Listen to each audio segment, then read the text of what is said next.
y la señora Machado aparece como derrotando al gobierno, ella es más fuerte que el gobierno. Esas tendencias son un riesgo porque pegan contra la pared del gobierno. ¿Qué hará el gobierno?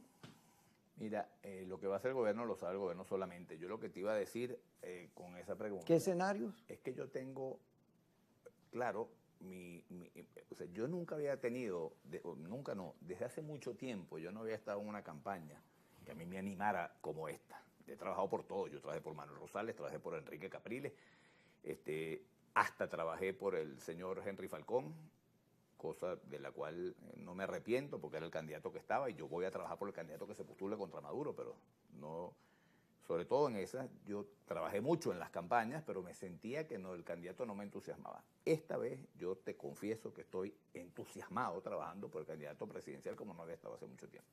Porque para mí es muy claro lo que ese domingo 28 de junio me toca escoger. Me toca escoger por la continuidad, que significa Maduro, qué significa la continuidad y la profundización de la crisis. Si Maduro es, seguimos sin gasolina, seguimos sin luz eléctrica, seguimos con pobreza, seguimos con las escuelas destartaladas, seguimos con la corrupción. Giordani dijo que eran 25.000 millones los que se le entregaron a las empresas fantasmas hace un montón de tiempo, y después vino Rafael Ramírez, y el gobierno dice que Rafael Ramírez se robó 4.800 millones de dólares, y después vino Tarek El Aissami, y el gobierno dice que Tarek El Aissami, voceros importantes, más de 20.000 millones, y así vamos. Es decir, Maduro es la continuidad de todos los males que está sufriendo Venezuela. Del otro lado hay un señor llamado El Mundo que nos está invitando a la paz, al encuentro, a salir adelante, a recomponer la economía en Venezuela, el empleo, la educación, en un ambiente de paz, de armonía. Maduro representa el conflicto, la guerra civil a la que nos han sometido durante 25 años. Este señor representa un discurso diferente. Yo tengo clarísimo entre los dos cuál es el que voy a escoger, y tengo la impresión de que los venezolanos masivamente van a escoger eso que nos está ofreciendo Edmundo González, que es el candidato. Y eso está en las encuestas, en todas estas. Y eso está en las encuestas. Tú referías ahorita, más de 80% de la gente quiere paz, quiere una salida pacífica, quiere un encuentro, quiere un país normal. Todos queremos, yo creo que hasta los chavistas quieren un país normal. Es decir, este caos en el que se ha convertido este conflicto permanente lo queremos superar todos. Entonces yo siento un optimismo muy grande frente a esa candidatura, y al final me va a tocar escoger o Nicolás Maduro o Edmundo González. Pero ese dilema, que lo ves tú y lo ve el gobierno también. Yo me refiero, fíjate, cuando tú te metes en las encuestas descubres que hay una incertidumbre sobre, bueno, ¿será verdad tanta belleza? ¿Será cierto que va a haber un cambio en Venezuela? Yo tengo plena conciencia, Kiko, y entiendo a lo que tú te estás refiriendo, que esto no va a ser tranquilito, que esto no va a ser un camino de rosas. Lo sé porque el gobierno no está preparado para entregar el poder, lo entiendo perfectamente bien. No solamente es que no va a ser un camino de rosas en la campaña, sino que además el nuevo gobierno va a arrancar con un montón de limitaciones muy grandes. Es decir, el nuevo gobierno, el mundo tiene que ser juramentado por este CNE, que preside el Viejamoroso. Es este CNE el que tiene que proclamarlo candidato.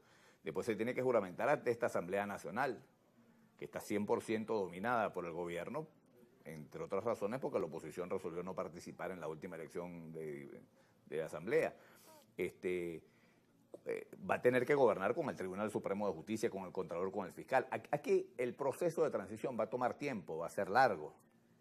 Yo lo que creo, Kiko, es que mientras nosotros caminemos en el camino de la normalización del país, bien, y vamos a ir comiéndonos esta torta por pedacitos, y vamos día a día. ¿Qué es lo que tenemos que hacer hoy? Trabajar por el mundo, y trabajar porque esa candidatura crezca, y porque ese discurso del mundo llegue a todos los rincones de Venezuela, y nos impregnemos los venezolanos de esa buena voluntad.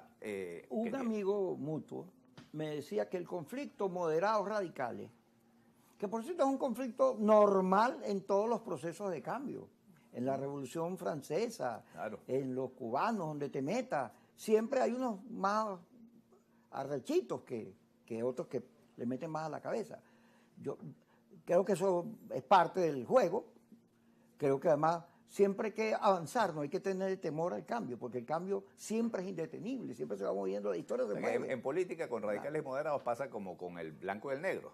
Tú tienes una infinidad de tonalidades grises. Pero hay gente que dice que de ganar el mundo, viene un conflicto ahora, moderados radicales, pero dentro de la plataforma, porque la Alianza Democrática, por los números que dicen las encuestas, que hizo el gasto de la mesita y todo eso, donde tú también participaste en un tiempo, el llamado electoral va a desaparecer, porque se le ha puesto una etiqueta de que es alacrán, vendido traidor, y la gente está buscando algo que represente de verdad un cambio, no medias tintas, pero en medio de la paz, en medio de posturas democráticas, etcétera, etcétera.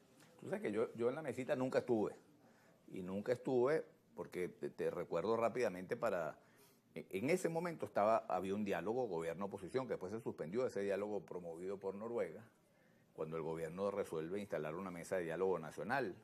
Y mi argumento en ese momento fue, si hay un diálogo gobierno-oposición en Noruega con toda la comunidad internacional pendiente de ese diálogo, no monten ustedes una mesa de diálogo en el país que lo que va a hacer es romper, porque lo que le están poniendo es punto final a ese diálogo que se estaba haciendo afuera. Yo nunca participé en la mesita, a pesar de que Alberto Federico me sentó en esa mesita con toda su estrategia comunicacional, pero jamás participamos de eso. A pesar de que hemos sido nosotros siempre promotores del diálogo que tiene que haber, y tiene que haberlo ahorita también.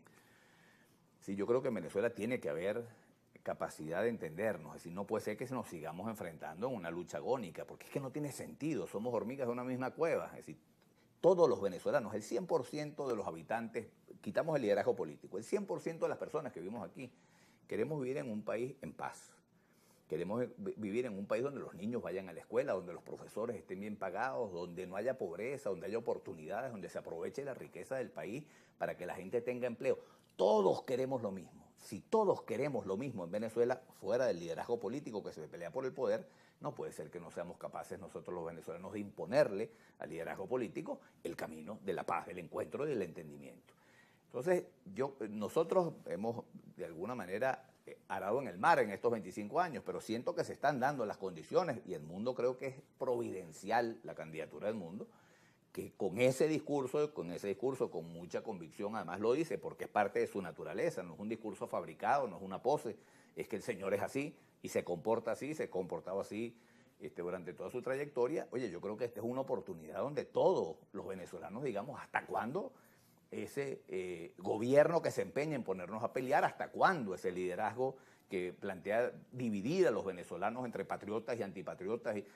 Oye, vamos a ponernos todos de acuerdo y vamos a empujar la carreta en la misma dirección. De eso es de lo que se trata para mí esta elección, de la oportunidad de empezar a caminar. Yo creo que ya estamos dando los primeros pasos para construir ese país con el que soñamos todos, que es un país que nos reciba a todos como sus hijos y, como dije antes, como hormigas de una misma cueva. Gracias, Perucho, por estar con nosotros. Pedro Gracias, Pablo Kiko. Fernández, aquí en Globovisión. ¿Cómo es la cosa ahora? Globovisión.